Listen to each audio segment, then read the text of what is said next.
Welcome to the Clarity Advisor Show, where you'll learn how to grow your team today. Join Ken Trupke and his guests as they discuss what works and doesn't work to grow your team in today's world. And now, your host, Ken Trupke. Hello, and welcome to the Clarity Advisor Show. One of the key responsibilities of a leader is to think about the future, to consider things like, how do we prepare teammates to take the next step in their career? Or if a key teammate would leave, how do we adjust the organization to cover their responsibilities? Well, my guest today has spent decades thinking about succession planning and then creating and implementing tools and structures to address these issues. Phil Sponsler was the longtime president of Orbitform, a manufacturing company in Jackson, Michigan. And he returns to the show today to talk about succession planning, and I'm sure much more. Welcome back, Phil Sponsler. Thanks, Ken. I just want to tell you that I think your podcasts that you've been posting lately have just been awesome and just treasures of knowledge. And I hope the community's growing. Well, I appreciate that so much. So succession planning. So among all the responsibilities and roles that leaders have, why should they be focused on this? Why is succession planning so important? Well, especially for founders, how many companies do you know that they try to figure out, the daughter or son doesn't want to go into the business and they have no type of planning that they've figured out.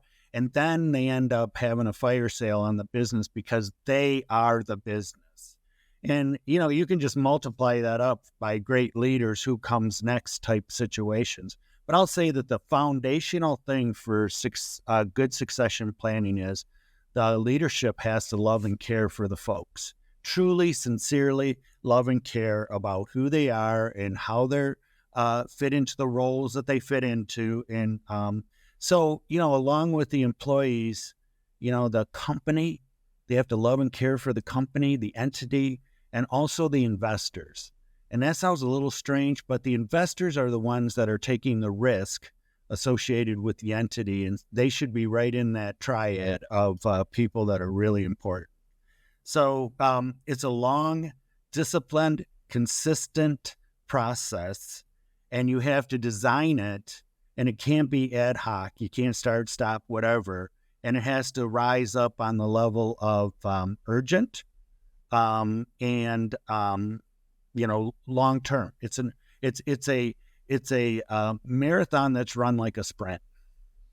Sure. And you mentioned the founder level, the owner level, as somebody needs to pay attention to succession. And for sure, I mean, we've both seen that situation where there is no next generation, whether that be the second, third, whatever, to step in, whether they don't want to or they're not capable or whatever the situation is.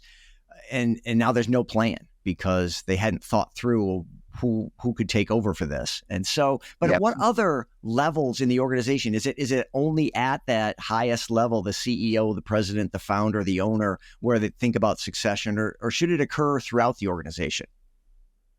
Well, that's a good question. I want to just kind of put in here the idea that it's not just people. So of course it's people, but then also it's processes. So for people, and the examples of this is that you need to do succession planning across several platforms. And it's for growth, it's for speed, so that you can leverage up the growth, and anything or any situation process that threatens the organization's security in some way. So let's just say people, you who comes next, high technical skills type people, and then also prima donnas, people, the only person in the company that can do this job. And if they got hit by a bus, the value of the company would go way down. Processes, things that are sustainable and that you can strengthen. And then also capabilities, like for manufacturing, having good, machining capabilities, good logistics type entities inside the business, fabrication, engineering, and leadership, So these are the things that you have to have it as part of your succession plan. Parts of the level, obviously the CEO and president and the senior leadership. And then I would say mid-level managers in that have to, because this is a type of servant leadership and, good governance of the company that, everybody has to be, in lockstep or arms locked in this type of initiative. So I would say that your HR person is fundamental. A great HR person inside a company that gets it, loves and cares, confidant, is the sounding board for the employees is just immeasurable. And a lot of people just discount that position. They just think that it's a clerk position that has to do the paperwork or whatever. No, they are the leadership's right-hand person to have great culture and build these succession plans. Yeah, I'm curious. You mentioned not just people in terms of succession. So is one of the ideas you mentioned like supply chain and things. So should we be looking for what if this supplier left us or went out of business or something, that we need to find the succession for those things as well? Is that where you're going? Yeah, absolutely. So anything that threatens the business, that's such a good litmus test. So I know that for my career over the Christmas holidays or whatever, I sat down for clarity moments and I thought about all the things that possibly could threaten the business. And when you start to list out that type of and do that, those clarity moments associated with that, all of a sudden things start to pop up that that cause you worry. And anything that you worry about, you need to start to have the countermeasures. And I'll say that countermeasures are your succession plan. Okay. So an exercise that you would recommend leaders do, it sounds like, is take some time. And we've got the holidays coming up right now. So over that time, take some time and list out those things that are threatening to the business, and then put in those countermeasures and consider that a succession plan and not just people. I think that's really the key takeaway for me right now, is that it's not just people that you need to plan for. Processes and capabilities. So let's just, you mentioned the supplier. We have a perfect example at Orbitform. We had a person that made fiberglass, a company that made fiberglass guards for our equipment. And they were on the East Coast. They were horrible. And so, we had to buy in big quantities. The quality stunk. Nobody else would do this work. So we were kind of stuck. And we increased our capabilities for fabrication. And what we ended up doing was building a steel guard. Went on the machine in 15 minutes as opposed to 2 hours. We could build them one off at a time. I mean, it was just amazing. So those things that threaten you, and when you dream of the countermeasures, bam, that's when you get your succession planning. Okay. So now back to people. I'm curious also, you mentioned the role of HR. So what is their role versus the leaders? I'm thinking like frontline managers, and then you've got maybe that mid-tier leadership level, and you got senior leaders. How does HR interact with them, and who has what responsibilities in terms of planning for the succession of people? So I'm going to just make a bold statement that any business owner, president, CEO, founder, whatever, if you don't have HR on your senior leadership team, you're making a big mistake. That's a critical element. So what they do is, one is, they're your confidant for one thing. And two is that they have the confidence of all the employees. So they're a people person. And then the third thing is there's systems that you put in place. I'll just list a few of them. One is your organizational strengthening tool, which is basically those countermeasures, and then, build out plans for each one of those. The second thing is the hiring matrix. So let's just say you have a prima donna that's in a position or whatever. You can put and they're in a critical position for the company, the value add. You can build a hiring matrix. And what's really cool about a hiring matrix is that it sends you into creating intentional career growth. So those three tools, so an intentional career growth spider graph. And what that does is that feeds into these are the attributes of what this position is. And we scan that internally. And then we also look at it if we have to hire somebody from the outside, that it covers all those bases. I would have to say that I took it on as a personal mission that nobody, including myself, leveraged Orbitform. So you think you're going to leverage us, and one thing too is if somebody left, we never countermeasured and we never counteroffered. I'm sorry. And so what that does is it really strengthens your resolve to say, hey, if they did leave, what were we going to do? And if you don't have those plans in place, then all of a sudden, it's a crisis the next day. So, and that's a negative. Here's a big thing. Prima donnas are stuck in jobs, and they're typically brilliant people. They've got skills. They've done things.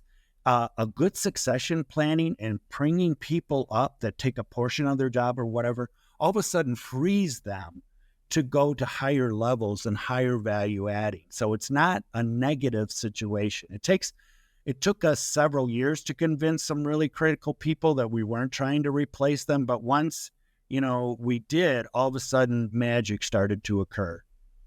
Magic. Well, let's just stay right there. So what kinds of things, when you say the magic, like what specifically happened, and what was the shift in their mind that now they realized how much better it could be for them, and how did it help the organization?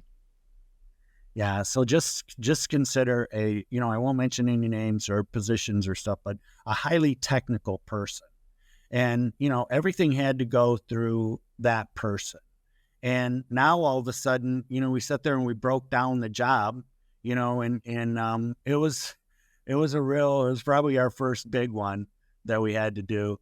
And we broke down the job. And so we had some of the pressure taking off this person, and some really cool recurring revenue, new products got created in that process. And so, oh my gosh, they were joyful.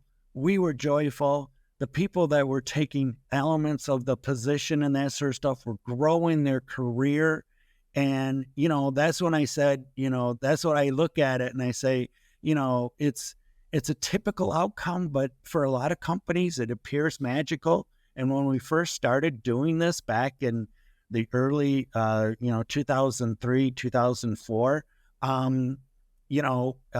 it just made us hungry to do it more. It just made us hungry. It drove the succession planning, and I'll call it organizational strengthening. We started out with 17 countermeasures. We completed about 13 or 14. And, I retired in 2022, but up till that time, we had like 60 or 70 items. And we're completing about 80 of those. And I have this kind of as a thought, but think of 10, 15, 20 years of senior leadership driving this initiative. Look at how robust you make the organization, the culture that you create. People have careers. You're growing people. You're securing the business, and you're leveraging the business up in a really, really positive way. You do things you couldn't imagine doing. Now, this is so good. I've got a bunch of more detailed follow-up questions and then some other topics I want to cover. We'll do all of that on the other side of the break. Stay with us on the Clarity Advisor Show. Is your business where you want it to be, or on track to get there? Clarity Advisors helps business leaders improve communication and get your team aligned and engaged for greater success. We specialize in helping you streamline your sales and operating systems to improve efficiency and grow your profits. Call or text Ken at 616-822-2998 to have a complimentary 12-minute call to see what some clarity could do for you. Okay, welcome back to the Clarity Advisor Show. Today we're talking with Phil Sponsler about succession planning.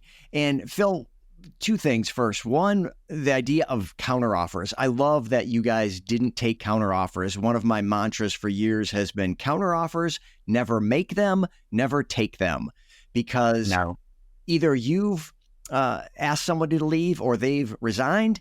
And once you get into that countermeasure back and forth, you've already kind of broken trust. And it's really just a matter of time until either they're unhappy again or you're unhappy again. And so if we decided it's time, let's just have the fortitude to agree it's time and not go, oh, but wait, we're not quite ready. What if? And I've never seen it work out well. And so I love that you had that rule at Orbitform as well. Yes. The other thing that was curious that you brought up was the hiring matrix. Tell me more about that. What does that mean? What does that look like? Well, the hiring matrix is basically a Excel spreadsheet, has several books associated with it inside it for culture. You want to have good culture alignment. You want to have, do they have the technical skills? But what's cool about it is it stratifies the elements of the job. So let's just say it's a technical job. All of a sudden, points from 0 to 3 are, can you walk and chew gum, basically. And then you get into 4, 5, 6, 7, 4, 5, or 6, do they have a element of the job that's good? And then you get to expertise, 7, 8, 9, 10 expertise levels, and you put words in there that identify it. So when you're interviewing or you're talking to somebody internally about it, you can show them a pathway to getting that element inside their backpack. And so like I said, let's just say general business is another book side to it. If it's a financial position, goes into all of that. It really boils it down to making sure that you're adding team members that, especially if several people are interviewing them, you get away from the idea that after the interview and you're talking to somebody and they go, well, I liked her, and go, I can't do anything with that. So it's an engineer's mind that this tool is. It boils it down to be able to quantify the level of goodness that somebody has or alignment that somebody has coming in, or for somebody that is being promoted inside the company, or, being somebody that we're willing to invest in to be ready to be promoted. Yeah, and by goodness, I'm assuming you mean the goodness of the fit, right? We're looking for the people who are the right fit. It doesn't, when they're not checking the right boxes on the matrix, it doesn't make them a bad person. It makes them a bad fit. And we're not looking for, quote, good people as much as good fits. Is that fair? Yes. Yeah. Yes. Yeah. I think also, of course, they have to have good character, and they have to have good fiber, because we don't, at Orbitform, there was a no jerks allowed rule. Fair enough. If you're a jerk, nobody wants you here. Yeah, absolutely. Well, and it's crazy sometimes when you look back on when you've had jerks in the organization, and we've all seen that, how much poison it spreads and how damaging it can be to the culture and the fabric of the organization that you don't usually realize until that person's gone. And then not only do the stories bubble up, but you just see the impact, like, oh, I did not know how widespread this impact was and the poison this person was spreading. So yeah, no jerks, great rule. Leaders have to make a decision that we don't need to live this way. And, when you talk about security and safe, there's for your employees, there's a caveat associated with it. They have to be mentally safe and secure. And people that are bullies and stuff like that are jerks, they make it rough on everybody else. And we just don't, it's just not allowed. We don't want that. We don't, it's probably one of the biggest thing why people, parted ways at Orbitform. Yeah. So back to the people and getting ready for people who want, you mentioned you want to invest in people to have an internal promotion, and somebody might be already ready to move up. Back to the idea of the leader's role and the HR's role, how do you specifically get people ready to move up, or when they're ready, put them in those positions? Who's making that decision? What's the process there? What's the best practices that you've seen and experienced as to how to actually have people succeed roles? So, these three homegrown tools, the organizational strengthening, the hiring matrix, and then the third leg to the stool, the big right hook, is the ICG spider graph. So that's the intentional career growth spider graph. And it has, so let's just say for somebody on the shop floor, maybe 6 things, associated, 2 personal and 4 career growth items associated with it. And this is reviewed, probably 2 or 3 times a year with people.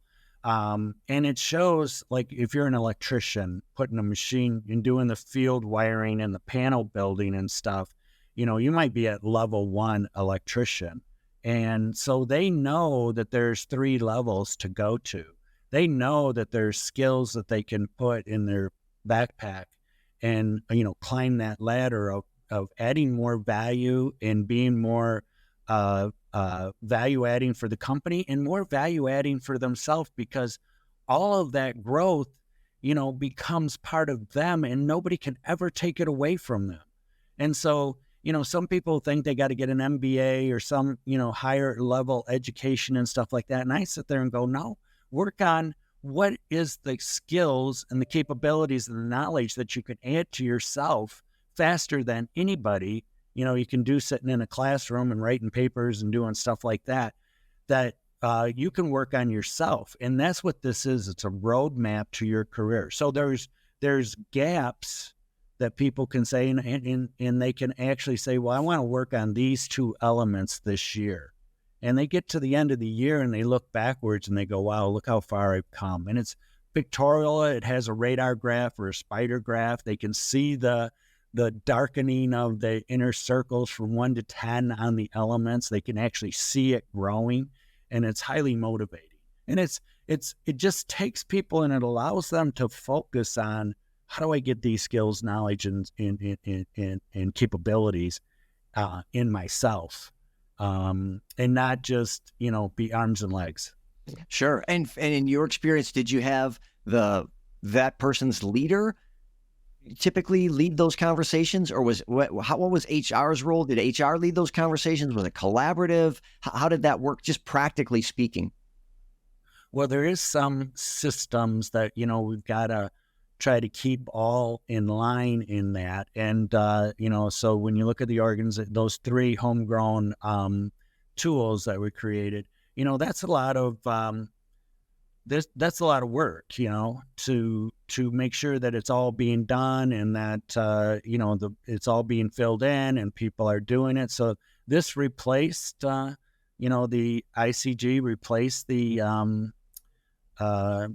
annual performance review process, because they were freaking worthless. And, but there are some people that just want to they don't want, they're at a place where I just like where I'm at, and I don't want, hey, that's cool. This is something that's not forced on people. This is something that people pull, when it really works well. And so they just got an annual performance review and, a check-in type process, and hey, we're cool with that. They're at the top of their game, or they're, and they don't want to go any further, and they're within spitting distance of retirement. We wanted to do it with people that really wanted to do this, that was part of their fiber that they wanted to grow. So, we had the whole bases covered. So. No, it's so good. So attracting and retaining talent is a huge topic in business right now. Everybody seems to be, for sure, focused on it and often struggling with it. So things are different in the last few years than they've been decades before. And you've seen that span of change. So what are some things that are different about leading teams today that leaders really need to dial in on if they're going to be successful to attract and retain and build those succession plans to continue to grow their organizations? Well, I'm very, very highly opinionated in this area, and it's very, very, very sad, I think, because as leaders, you have a stewardship to be a great servant leader in the organization. That's what your role is. You're not only your technical side of running the business, but you also have the responsibility to love and care for your people that you have stewardship of. And if you can't say that I love and care for this person, on a deep level and that kind of stuff, then, you're not growing your leadership skills. And so that's the first thing that provides fortitude, provides the discipline, the desire, the strength to sit there and say, this is really important that I'm going to do. So 4 things that people want. They want to know that they're safe and secure at the company. They want to know that they're appreciated, both in wage and just sincere appreciation, because they should be appreciated. And then the third thing is they want to know they have a career. And then the fourth thing, which is, for a lot of people that are long in the tooth or whatever, they're going, they don't, there's a little bit of a misunderstanding, or they don't understand it or whatever, but great leaders know their team members. They know something about them. They know their life. They know and younger people want to be known by the leadership. And I think that knowing is, could be interplaced with caring, or interchanged with caring. So I think the first 3 are for everybody. I think the fourth number for being known is good for everybody, but I think it's highly critical for younger employees. Oh, it's such a good list. And it's interesting to, having lived through business for decades as you have, that there's been a shift in whether it's unintentional or just evolutionary, but we've gotten to this place where you're not going to keep the team that you want to have. You're not going to attract the people you're looking for, and they're not going to be fulfilled unless you really home in on these types of things, the 4 things you listed, that caring about the person. It's not just work is where you go to do the thing, and then you have a life outside that, and the two never cross. It's all about the whole integration of the person, and that leaders know and care about the person. I love that list, and how you think about that, and how you encourage people today to think about that. Yeah, it's the winning equation. And you can see really bad leaders and they go, I don't understand why I can't, big turnover and stuff like that. And I go, I'm just listening to them, and you go, oh my gosh, you can understand why. It's not, it requires leadership to play to a higher game, higher level. And some people, you just can't do it like you've always done it. You got to grow as a leader, period. Yep, absolutely. So I know, speaking of growing, you're always reading, listening to things, growing yourself, so you've got even more to pour into others. So what are some things that you've been consuming lately?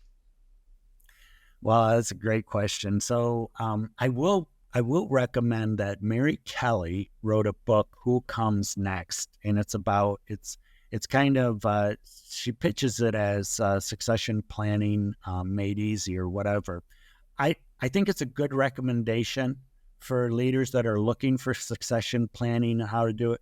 I think if you use those 3, tools, or create your own tools to accomplish that would be a win also. So books, I'm rediscovering some really good books that I've read in the past. So I'm reading them again. And so I'll just give you a quick list. Uncommon Accountability. And that is about, not so much holding people accountable, but you're holding them capable. And, that's a good way or framework to put your mind when you're talking about, commitment and accountability. So I'm rereading the whole series of Patrick Lencioni's books, especially on engagement. There, a lot of what we talked about today is in there. Also, the listening to Lencioni's podcast, he does a really good job. And then I'm rereading Inspirational Leadership for the third time. But then this is a wild one, Jeb Blunt's Fanatical Prospecting. So I'm coaching a couple companies in that arena, and So this will be the 5th time I go through the book, and every time it seems like I get something new. Big recommendation for anybody that's in sales. So that, along with Mike Weinberg's books, Sales Simplified and Sales Management Simplified. So that's what I'm doing. I'm rereading. There's some great knowledge there that and instead of consuming something wild and crazy, I don't read recreational. I read business books. That's great. And we'll get all those in the show notes if people want to go find those. And obviously, okay. I'm with you on, I've read most of those. There's a couple on that list I'm going to go have to find now. But especially like the Jeb Blunt and Mike Weinberg, such good books, especially for sales. There's so much there. And I can appreciate why you would need to reread them. And that when you do, you get the next level out of them because you're different as well. I mean, there's more in there that you couldn't absorb the first time. And then also you're reading it from a new perspective every time we reread a book. So I love that that's how you approach that is to, I haven't learned everything there is to learn in this book. I'm going to go back in it and see what else there is. So Phil, who should reach out to you and what would be the best way to do that as we wrap up? Wow, that's it. I wasn't ready for that question. I would say, business leaders that want to talk more about this topic.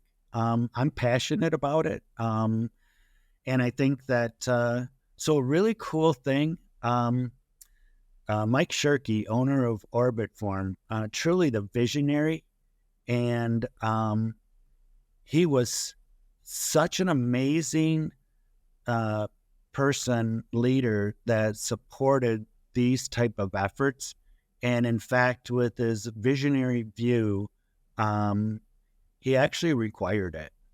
So I think that really spurred me to play to a higher level. And so anyway, so that's kind of a quick note on that. So I would say business leaders that are looking for advice or discussions about this topic. Great. And what are some ways that people can connect with you? I have, my cell is 517-206-8217, and then psponsler at orbitform.com or psponsler76 at Gmail. Excellent. And again, we'll get those in the show notes as well. Well, Phil, as always, such a treasure trove of wisdom. I so appreciate that you would share this with the audience. There's so much there. You can go back and listen to it again. And you spent time, and it's obvious how intentional you've been, not only implementing these things, but just having thought about them and continuing to think about them and refining them in service of your teams and in service of your company and your customers. I love that. And I so appreciate you and the time that you take to spend with me and the audience here to go through this stuff. So thank you so much. Thank you for providing the format. Oh, you're so welcome. Well, Phil, I'm sure we'll be talking again soon. And that brings us to the end of another Clarity Advisor show. So if you could be so kind as to leave a honest review, probably 5 stars, we would certainly appreciate that. And we'll see you next time. Thank you for listening to the Clarity Advisor Show. Clarity Advisors is a speaking, training, and consulting firm specializing in helping you simplify your sales and operating systems to improve efficiency and grow your profits. Connect with Clarity Advisors today to learn more about how they can help you improve communication and get your team aligned and engaged for greater success.